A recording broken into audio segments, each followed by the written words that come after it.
दोस्तों एक और बार चर्चा उठी है 5G को लेके, जहां पर लोगों के अंदर मिसकंसेप्शन आ चुका है कि भैया इस 5G की वजह से ही ये कोरोना वायरस फैला है। दरअसल ऐसा कहते हैं कि 5G आपको सिक बना देता है। जो सेल फोन रेडिएशन होता है वही सारी चीज़ें इसकी वजह से हो रही है, जिसकी वजह से जो हाई फ्रिक्वेंसी में ये जो रेडियो वेव निकलती है 5G के नेटवर्क के अंदर, वो आदमी की इम्यूनिटी को वीक कर डालती है, जिसकी वजह से कोरोना वायरस की कंस्पिरेसी थ्योरी यही कहती है कि भैया इसकी वजह से लोगों की इम्यूनिटी वीक हुई है, जिसकी वजह से ये फ्लू जैसा वायरस आज लोगों को इतना ज़्यादा इम्पैक्ट पहुंचा रहा है कि अगलों को हॉस्पिटल में भर्ती होना पड़ रहा है और हालत इतनी गंभीर हो जाती है कि कईयों को जान भी देनी पड़ रही है इस बीमारी की वजह से। और ये भी कहा जा रहा था जब कोरोना वायरस नहीं था उससे पहले कि इससे कैंसर हो जाता है, इससे सर दर्द होने लगता है और कई सारी चीज़ें हो जाती हैं इस 5G फ्रिक्वेंसी की वजह से। लेकिन यहाँ पर एक्सपर्ट्स का मानना है कि भैया जो वेव लेंथ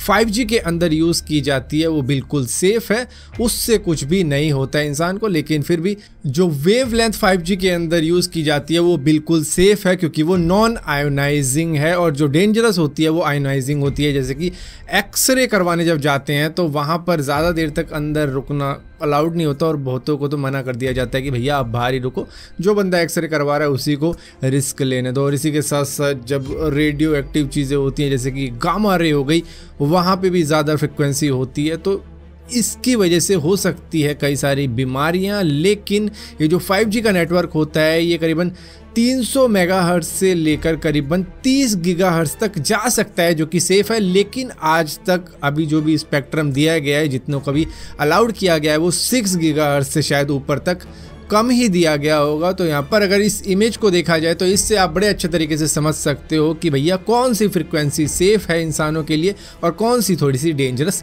हो जाती है, क्योंकि वहाँ पर फ्रिक्वेंसी की जो लेंथ होती है वो बहुत ज़्यादा कम हो जाती है, तो इंटेंसिटी वहाँ पर बढ़ जाती है, जिसकी वजह से दिक्कतें भी बढ़ती हैं। लेकिन फिर भी अगर बात की ही जाए तो आखिर 5G के फ़ायदे क्या हैं जिसकी वजह से इसको इतना ज़्यादा जोर दिया जा रहा है कि हर देश में ये होना चाहिए। देखो, आपको एक बात बड़े अच्छे तरीके से मालूम है कि 4G के मुकाबले में 5G बहुत ज़्यादा तेज़ होगा। जहाँ पर 4G के अंदर आप 1080p की वीडियो बड़े आराम से देख सकते हो, अगर स्पीड सही आ रही है, क्योंकि इसके अंदर जो स्पीड डिस्ट्रीब्यूशन का सिस्टम है 4G में वो इतना ज़्यादा कुछ खास नहीं है, जिसकी वजह से कईयों को स्पीड उतनी आती नहीं है। लेकिन 4G के मुकाबले में अगर आप 5G यूज़ कर रहे हो तो आपको 1000 गुना ज़्यादा स्पीड आएगी 4G नेटवर्क के कंपैरिजन में, जिसकी वजह से आप 1080p की वीडियो नहीं बल्कि 4K क्या 8K की भी वीडियो देख सकते हो, वो भी 100 GB पर सेकेंड की स्पीड के साथ में।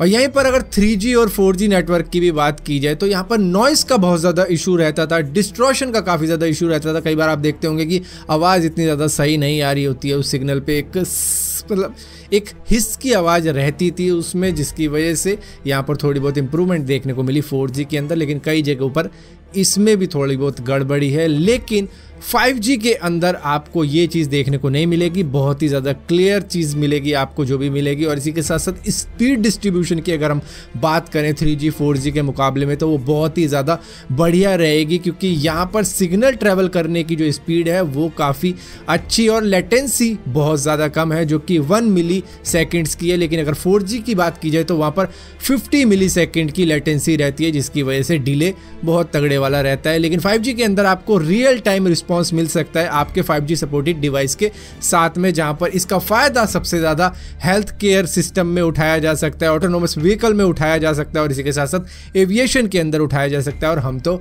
उठा ही लेंगे, जो कि दिन रात मोबाइल में लगे रहते हैं। और हाई स्पीड इंटरनेट जब मिल जाएगा तो वो जो डिवाइस है वो हमेशा फुल ही रहा करेगा। मतलब जो गेमिंग सर्वर है जो कि क्लाउड पे गेमिंग करवाते हैं, उसका भी काफ़ी ज़्यादा फायदा इस 5G की वजह से ही होगा। और यहाँ पर दोस्तों एक मिथ भी आपको याद होगा जो कि काफ़ी ज़्यादा फैला था जब 5G की मतलब बातें ही शुरू हुई थी, कि नीदरलैंड के अंदर हज़ारों बर्ड्स मर चुकी हैं क्योंकि वहाँ पर 5G नेटवर्क का टेस्ट किया जा रहा था। लेकिन ये भी एक झूठी न्यूज़ थी, किसी ने फैला दी थी ऐसे ही। तो यहाँ पर अभी तक तो ऐसा कुछ देखने को मिला नहीं है, क्योंकि जो फ्रिक्वेंसी है वो बिल्कुल सेफ रेंज में आ रही है, उतनी ज़्यादा है नहीं। और वैसे भी स्पेक्ट्रम शायद से 6 गीगाहर्ट्ज़ से किसी को ज़्यादा अभी तक मिला नहीं है, जबकि ये 300 तक जा सकते हैं। लेकिन फिर भी यहाँ पर ऐसा नहीं है कि भैया 5G आने के बाद में 4G बिल्कुल ही ख़त्म हो जाएगा, क्योंकि आप देखते होंगे कई जगहों पर आज भी 3G नेटवर्क चल रहा है। तो ऐसा नहीं है, सबसे पहले बड़ी बड़ी सिटीज़ के अंदर आएंगे और मे बी